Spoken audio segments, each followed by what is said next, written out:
قصہ ہندوستان کے ایک ایسے قلعے کا جس کو امیر تیمور سے پہلے کوئی بھی فتح نہ کر سکا تھا اور جس میں کوئی مرد نہ تھا، یعنی اس کی پہرے دار صرف عورتیں اور انتہائی زہریلے سانپ تھے۔ وہ کون لوگ تھے جو تیمور کی فوج میں شامل ہو کر اپنے ہی لوگوں کے خلاف لڑنا چاہتے تھے، اور وہ لوگ امیر تیمور سے مل کر جوک در جوک اسلام قبول کرنے لگے۔ تیمور کی فوج کے طبیب نے مارے گئے سانپوں کی لاشیں نہ پھینکنے اور ان کے سر کاٹ کر جمع کرنے کی ہدایت کیوں کی؟ اور قصہ ایسے لوگوں کا جو اپنے مردوں کو پہاڑ پر رکھ کر دھوپ میں سکاتے اور پھر کنویں میں پھینک دیتے۔ یہ تمام واقعات اس ویڈیو میں پیش کیے جا رہے ہیں۔ میرٹھ کے قلعے سے کوچ کرنے سے پہلے ہی قرا خان، جس نے سمرقند میں تیمور کی بیٹی سے شادی کی تھی، ان سے آ ملا اور اس نے بتایا کہ کوئٹہ کے سلطان عبداللہ والی الملک نے اس کی بے حد رہنمائی اور مدد کی، اور یہ کہ عبداللہ والی الملک کی مدد کے بغیر وہ ان تک نہ پہنچ سکتا تھا۔ قرا خان نے پہلے ہی دن ایک ایسی چیز کی طرف توجہ دلائی جس کے بارے میں خود تیمور یا کسی بھی دوسرے شخص نے توجہ نہ دی تھی۔ اس نے جس بارے میں بات کی وہ ان کے سفر کے راستے کے بارے میں تھی۔ قرا خان کا کہنا تھا، آخر یہ کیا معاملہ ہے کہ اس سارے راستے کے ارد گرد جہاں وہ سفر کر رہے تھے دلدلی جنگل پھیلے ہوئے تھے، مگر ان کا راستہ خشک تھا، یعنی اس میں جنگل تو تھے مگر دلدلی نہیں۔ تیمور سمیت کوئی بھی قرا خان کے سوال کا جواب نہ دے سکا اور اس بارے میں کچھ نہ بتا سکا کہ ایک وسیع و عریض دلدلی علاقے کے وسط میں جس حصے پر وہ آگے بڑھ رہے تھے وہ خشک کیوں تھا۔ تیمور نے حکم دیا کہ اس بابت مقامی باشندوں سے پوچھ گچھ کی جائے، لیکن میرٹھ کے قلعے سے آگے بڑھنے کے بعد انہیں 2 روز تک کوئی ایک مقامی باشندہ بھی نظر نہ آیا، اور وہ جس بھی گاؤں میں پہنچے وہ خالی تھا۔ یہ واضح تھا کہ مقامی باشندے اپنے گھروں کو چھوڑ کر چلے گئے ہیں اور ان کے آنے کے خوف سے بھاگ کھڑے ہوئے ہیں۔ انہوں نے ان 2 دنوں کے دوران بہت کم مقامی باشندوں کو دیکھا، حالانکہ میرٹھ کے قلعے تک پہنچنے سے پہلے وہ بہت سے مقامی لوگوں کو دیکھتے آئے تھے۔ میرٹھ کے قلعے سے کوچ کے بعد 2 دن تک مسلسل سفر کے بعد وہ ایک ایسے علاقے میں ٹھہر گئے جہاں ابھی ان کے شمال اور جنوب میں دلدلی جنگل ہی نظر آ رہا تھا۔ جیسے کہ پہلے ذکر ہو چکا ہے کہ تیمور جنگی مہمات کے دوران رات کے وقت گہری نیند نہ سوتا تھا، خصوصاً جب اسے اگلے روز جنگ کرنا ہوتی، یا پھر وہ ایسے علاقے سے گزر رہے ہوتے کہ جہاں کسی بھی وقت دشمن کے حملے کا امکان ہوتا۔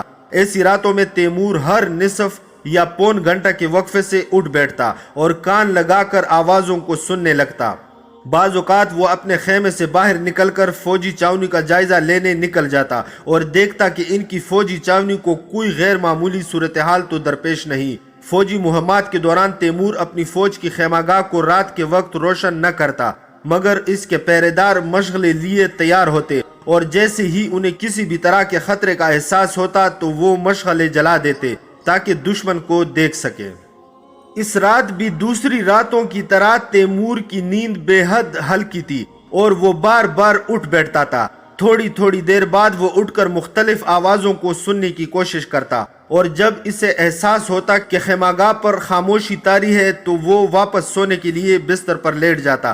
اسی طرح ایک بار جاگنے پر تیمور کو لگا جیسے اسے کوئی آواز سنائی دی ہے، اور اسی وقت اسے لگا کہ یہ بادلوں کے ٹکرانے کی آواز ہے اور شاید بارش آنے والی ہے، لیکن اگلے ہی لمحے اسے محسوس ہوا کہ وہ آواز دراصل زمین کے اندر سے آ رہی ہے، نہ کہ آسمان سے۔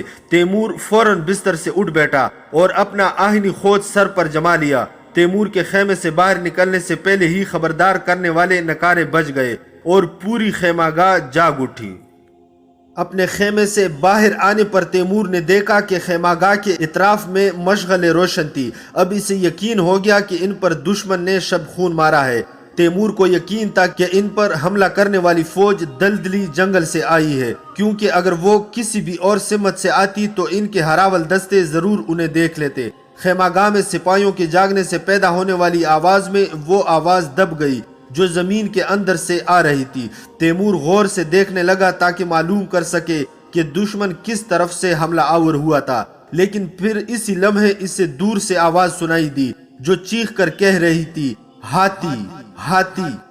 قرا خان جو خیمہ گاہ سے محافظوں کا سردار تھا، تیمور تک دوڑتا ہوا اس انداز میں پہنچا کہ جب وہ تیمور کے سامنے آیا تو اس کا سانس پھولا ہوا تھا۔ وہ بولا، اے امیر، ہاتھیوں کی ایک بڑی تعداد ہم پر حملہ آور ہونے والی تھی، مگر پہراداروں کے چلانے اور مشغلوں کے جلائے جانے سے وہ واپس مڑ گئے اور وہ خیمہ گاہ کے انتہائی شمال سے دوسری طرف نکل گئے ہیں، مگر ان ہاتھیوں پر کوئی بیٹھا ہوا نہ تھا اور نہ ہی ان کی پیٹھ پر کوئی کجاوا یا برج وغیرہ ہی بندھا تھا۔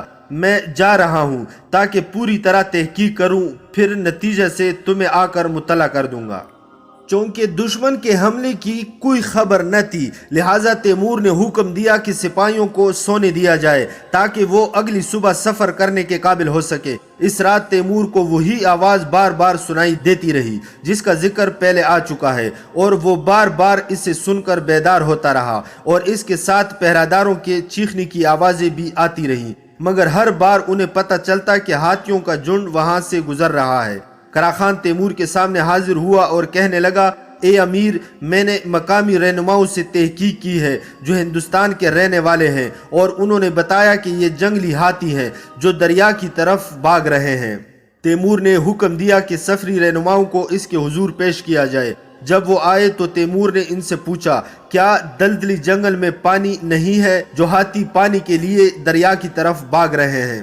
سفری رہنما کہنے لگے، جنگلوں میں پانی وافر مقدار میں موجود ہے، مگر وہاں کوئی دریا نہیں ہے کہ جس میں ہاتھی نہا سکے اور خود کو دھو سکے۔ جنگلی ہاتھی کی یہ عادت ہوتی ہے کہ وہ ہر صبح خود کو پانی سے دھوتا ہے۔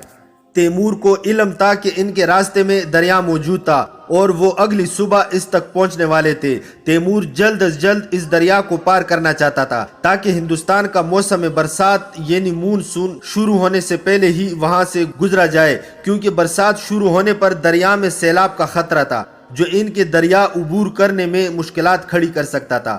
جب میرٹھ کے قلعے میں موسلادھار بارش شروع ہوئی تو تیمور اس وقت سے مسلسل بارشوں کا منتظر تھا، لیکن وہ یہ بھی جانتا تھا کہ ہندوستان کا مونسون کا موسم ابھی شروع نہیں ہوا تھا، اور خدا نے وہ خاص بارش دراصل العاشر کو بچانے کے لیے برسائی تھی تاکہ وہ آگ جو العاشر کو جلانے والی تھی بجھ جائے۔ اگلی صبح خیمہ گاہ لپیٹ دی گئی اور وہ لوگ دوبارہ راستے پر آگے بڑھنے لگے۔ تقریباً 12 کلومیٹر کا فاصلہ طے کر کے وہ ایک گاؤں میں پہنچ گئے۔ اس بار گاؤں کے رہنے والے ان کے خوف سے نہ بھاگے تھے، اور تیمور نے ان سے ایک مترجم کے ذریعے ہاتھیوں کے بارے میں دریافت کیا۔ انہوں نے اس آگ اور راکھ کے ڈیروں کی طرف اشارہ کیا جو گاؤں کی حدود کے گرد رکھے گئے تھے، اور بتایا کہ وہ لوگ ہر رات گاؤں کے باہر آگ جلا دیتے ہیں تاکہ ہاتھی جب رات کو دریا کی طرف بھاگتے ہوئے آئیں تو گاؤں میں داخل ہو کر بربادی نہ پھیلائیں۔ تیمور نے ان سے پوچھا، کیا ہاتھی تمام موسموں میں دریا کی طرف بھاگتے ہیں؟ مقامی لوگوں نے اس کا جواب ہاں میں دیا، مگر ساتھ ہی بتایا کہ جنگلی ہاتھی جو دریا کے دونوں جانب جنگل میں موجود ہیں صرف برسات کے موسم میں دریا کی طرف نہیں جاتے، کیونکہ بارش کا پانی ہی انہیں نہلا دیتا ہے اور انہیں دریا میں جا کر نہانے کی ضرورت نہیں پڑتی۔ تیمور نے ان لوگوں سے مزید پوچھا، دریا کے دونوں اطراف سے تمہارا کیا مطلب ہے؟ مقامی لوگوں نے اسے بتایا، اس کا مطلب وہ ہاتھی ہیں جو دریا کے اس پار لونے قلعے کی راہ میں موجود ہیں۔ اس موقع پر قرا خان بولا، میں یہ جاننا چاہوں گا کہ آخر وجہ کیا ہے کہ اس خطے میں ہر طرف دلدلی جنگل ہیں مگر یہ جگہ خشک ہے۔ ایک ہندو نے جواب دیتے ہوئے کہا، دراصل ہاتھیوں کے آنے جانے سے ہی یہ جگہ خشک ہو گئی ہے۔ چونکہ اس جواب پر اس ہندو نے تیمور، قرا خان اور دوسرے لوگوں کی حیرت دیکھ لی تھی، اس لیے وہ خود ہی کہنے لگا، اس پر حیران نہ ہو، دراصل ماضی میں اس خطے میں اتنی زیادہ تعداد میں ہاتھی موجود تھے کہ دریا کی طرف ان کی آمد و رفت نے اس جگہ کو خشک کر دیا۔ تیمور نے کہا، اس سے اس بات پر یقین نہیں، کیونکہ اس سے پہلے کہ وہ لوگ میرٹھ کے قلعہ تک پہنچتے اس نے خود دیکھا تھا کہ ان کے راستے کے شمالی اور جنوبی اطراف میں دلدلی جنگل ہے، لیکن جس راستے پر وہ چل رہے تھے وہ خشک ہی تھا اور وہاں کوئی ہاتھی بھی نہ تھا یا پھر انہیں نظر نہیں آیا۔ قرا خان نے کہا، میں یہ سمجھنا چاہتا ہوں کہ آخر کس وجہ سے یہ سارا علاقہ دلدلی ہونے کے باوجود صرف وہ راستہ خشک ہے جس پر ہم سفر کر رہے ہیں اور یہاں کوئی دلدل نظر نہیں آتی۔ انہوں نے جس دریا سے اب گزرنا تھا اس سے دریائے لونی کے نام سے پکارا جاتا تھا۔ جب وہ لوگ اس دریا کے پاس پہنچے تو تیمور نے پانی کی سطح کا جائزہ لینے کے لیے اپنے چند سوار سپاہیوں کو پانی میں اترنے کا حکم دیا۔ پتہ چلا کہ دریا کا پانی زیادہ گہرا نہیں ہے، کہ گھوڑوں کو بہا لے جائے۔ گھوڑے بآسانی قدم جما کر اسے پار کر سکتے تھے۔ چنانچہ تیمور نے ایک کھلی جگہ سے اپنی فوج کو دریا میں سے گزارا اور خود بھی دریا کے پار پہنچ گیا۔ تقریباً 1 کلومیٹر کا فاصلہ طے کرنے کے بعد رات کا اندھیرا پھیل گیا اور انہوں نے اسی مقام پر فوجی خیمہ گاہ قائم کر لی۔ چونکہ پچھلی رات ان لوگوں کو ایک غیر متوقع تجربہ ہو چکا تھا، لہٰذا تیمور نے پہرے دار مقرر کرنے کے بعد مشغلے جلا دینے کی ہدایت کی تاکہ ارد گرد کے ہاتھی دریا کی طرف جاتے ہوئے ان کے خیمہ گاہ کی طرف نہ آئیں۔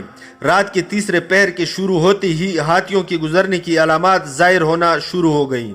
ایک غول دریا کی طرف جا رہا تھا تو دوسرا وہاں سے واپس آ رہا تھا۔ تیمور جانتا تھا کہ ہاتھی ایک سست رفتار سے چلنے والا جانور ہے جو آہستہ آہستہ چلتا ہے اور اس کے چلنے سے زمین لرزتی نہیں، مگر اس روز اس نے جن ہاتھیوں کو دریا کی طرف جاتے اور وہاں سے واپس آتے دیکھا تو وہ سب سرپٹ دوڑ رہے تھے۔ اسی وجہ سے ان کے قدموں سے ایسی آواز پیدا ہو رہی تھی جیسے بجلی کی کڑک ہو، اور یہ آواز زمین کے اندر سے آتی محسوس ہوتی تھی۔ بعض اوقات کسی ہاتھی کے چنگاڑنے کی آواز دور سے سنائی دیتی، جس کے جواب میں ایک دوسری چنگاڑ کسی اور سمت سے آتی۔ تاہم یہ سب ایسی باتیں تھی کہ سپاہی سکون سے سو سکتے تھے۔ چنانچہ تیمور نے اپنے سرداروں کے ذریعے سپاہیوں سے کہہ دیا کہ چونکہ جنگلی ہاتھیوں کو ان سے کوئی سروکار نہیں، اس لیے ڈرنے کی کوئی ضرورت نہیں، اور وہ اپنی نیند پوری کریں۔ جیسے ہی سورج طلوع ہوتا تو ہاتھی کہیں نظر نہ آتے۔ اس سے ظاہر تھا کہ ہندوستان کے جنگلی ہاتھی صبح کے وقت دریا میں نہانے کے لیے رات بھر دوڑ دھوپ کرتے تھے۔ اگلی صبح اس سے پہلے کہ وہ لوگ سفر پر روانہ ہوتے، کراخان تیمور کے پاس آیا اور بولا، اے امیر، میں نے گزشتہ رات ہاتھیوں کے غول کو دیکھتے ہوئے غور کیا ہے کہ ہاتھی کیوں کر دلدل میں نہیں دھنس جاتے، اور دوسرے حیوان یا لوگ جب ان دلدلی جنگلوں میں داخل ہوتے ہیں تو ان میں دھنس کر رہ جاتے ہیں۔ تیمور نے کہا، شاید ہاتھی جنگل میں نہیں ہے۔ کراخان بولا، رات کے وقت ہم جن ہاتھیوں کو دیکھتے یا ان کی آوازیں سنتے ہیں تو وہ جنگل ہی سے نکل کر آتے ہیں اور پھر دریا کی طرف چلے جاتے ہیں، اور وہ جنگل جو ہمارے شمال اور جنوب میں واقع ہیں دلدلی ہیں۔ اس پر ہاتھی اس قدر وزنی جانور ہے جسے دلدل میں دھنس جانا چاہیے۔ لہٰذا اے امیر، اگر تو مجھے اجازت دے تو میں چاہتا ہوں کہ آج رات ہاتھیوں کا پیچھا کروں اور یہ پتہ لگاؤں کہ آخر ہاتھی کیوں کر دلدل میں نہیں دھنستا۔ حالانکہ جب کوئی انسان انہی جنگلوں میں داخل ہوتا ہے تو دھنس جاتا ہے۔ جنگلی ہاتھیوں کے تعاقب کے سلسلے میں تیمور کی اجازت حاصل کرنے کے بعد کراخان بولا، آج رات میں سپاہیوں کے چند دستوں کو یہ ذمہ داری سونپتا ہوں کہ وہ ہاتھیوں کا پیچھا کرے اور یہ معلوم کرے کہ ہاتھی دریا میں نہانے کے بعد کس راستے سے جنگل میں لوٹتے ہیں۔ میں اپنے سپاہیوں کو ہدایت کروں گا کہ اگر ممکن ہو سکے تو وہ ہاتھیوں کے جنگل سے نکلنے کے راستے کو بھی معلوم کرے۔ مجھے امید ہے کہ میں آج رات اس بارے میں مکمل آگاہی حاصل کر لوں گا۔ تیمور نے کراخان سے پوچھا، اس کا کیا فائدہ ہوگا؟ کراخان نے جواب دیا، اے امیر، اس کا فائدہ یہ ہے کہ اگر ہمیں معلوم ہو گیا کہ ہاتھی کس راستے سے گزر کر دلدل میں دھنسے بغیر جنگل کے اندر جاتے ہیں تو ہم بھی اسی راستے سے ہو کر جائیں گے اور ہمیں جومبا کے قلعے کو فتح کرنے کی ضرورت ہی نہ پڑے گی۔ تیمور نے کہا، کراخان، تیرا مشورہ تو فائدہ مند ہے، لیکن اس صورت میں کہ جنگل میں جانے کا جنگلی جانوروں کا راستہ معلوم ہو جائے، لیکن تجھے یاد رکھنا چاہیے کہ ہمیں ہر صورت جومبا کے قلعے کو فتح کرنا ہوگا۔ ہم اس اہم جنگلی قلعے کو اپنے پیچھے یوں ہی دشمن کے زیر تسلط نہیں چھوڑ سکتے، جبکہ ہم جانتے ہیں کہ اس قلعے میں فوج بھی موجود ہے۔ اگر ہم نے اس قلعے پر قبضہ نہ کیا تو یہاں موجود فوج واپسی پر ہمارا راستہ بند کر دے گی اور ہمیں واپس جانے سے روک دے گی۔ کراخان بولا، اگر ہمیں معلوم ہو گیا کہ ہاتھی کس راستے سے ہو کر دلدلوں سے بچ کر گزر جاتے ہیں تو ہم اسی راستے سے دہلی پہنچ سکتے ہیں اور اسی راستے سے واپس بھی آ سکتے ہیں۔ ایسی صورت میں ہمیں جومبا کے قلعے کی طرف جانے کی ضرورت ہی نہیں۔ کراخان کا مشورہ معقول تھا۔ اگر وہ اس راستے کا پتہ لگانے میں کامیاب ہو جاتے جسے شمال اور جنوب میں واقع جنگل میں داخل ہوا جا سکتا تھا تو انہیں آگے جانے اور پھر واپس آنے کے لیے جومبے کے قلعے سے گزرنے کی ضرورت ہی نہ تھی۔ تیمور نے کراخان کو ہدایت کی کہ وہ اس مقصد کے لیے مقامی لوگوں کی بھی مدد لے اور ان سے کہے کہ اگر وہ محنت اور توجہ سے کام کریں گے تو انہیں اس کا بے حد زبردست انعام ملے گا۔ اس کے ساتھ تیمور نے قرا خان کو کچھ رقم بھی دی کہ وہ مقامی لوگوں کو انعام اور معاوضہ دینے کے لیے خرچ کرے، اور پھر تیمور کی فوج اپنے منزل کی طرف چل پڑی۔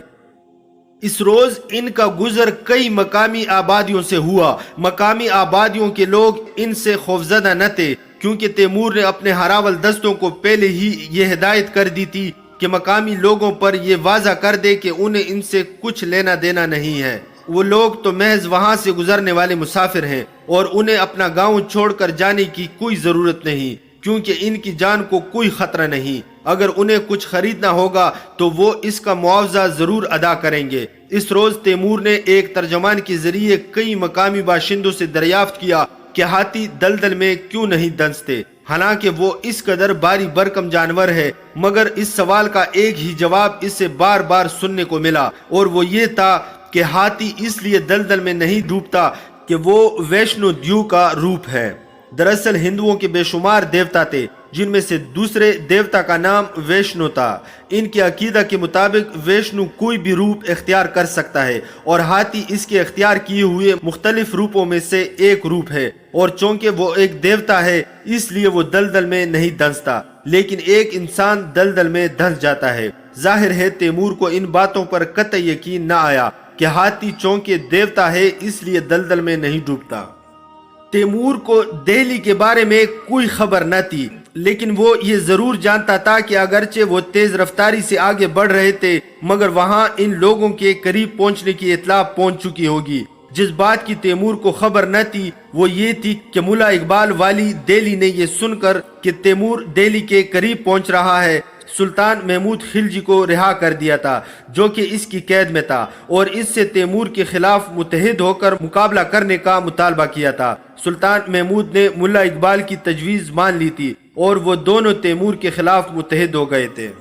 لوگوں کا کہنا تھا کہ تیمور چونکہ ایک صحرا نشین آدمی ہے اور اس کی زیادہ تر عمر صحرا ہی میں بسر ہوئی ہے، مزید یہ کہ وہ صحرا گردوں کی طرح گرمیوں سردیوں کے ٹھکانے تبدیل کرتا رہتا ہے، اس لیے وہ حقیقت میں آبادی کا مخالف اور اس سے لا تعلق ہے۔ اسی وجہ سے وہ جب کسی شہر میں پہنچتا ہے تو اسے ویران کر دیتا ہے، کیونکہ وہ آبادی کو پسند ہی نہیں کرتا۔ جو لوگ تیمور کے بارے میں اس طرح کی باتیں کیا کرتے تھے، اگر وہ شہر کیش کو دیکھ لیتے جو تیمور نے تعمیر کروایا تھا تو یقیناً وہ تیمور کے بارے میں اپنے نظریات تبدیل کر لیتے، اور وہ یہ جان لیتے کہ تیمور ایسا آدمی ہرگز نہیں جو محض اس وجہ سے کہ وہ آبادی کا مخالف اور اس کے ثمرات سے بے خبر ہے، شہریوں کو بلا وجہ تباہ کرتا ہے۔ حقیقت میں تیمور ان شہروں کو ویران کرتا تھا جو اس کے مقابلے پر آنے کی جرت کرتے تھے اور اس کے سامنے مزاحمت کرتے تھے، اور تیمور کو اس بات پر مجبور کرتے تھے کہ وہ ان شہروں پر قبضہ کرنے کے لیے اخراجات برداشت کرے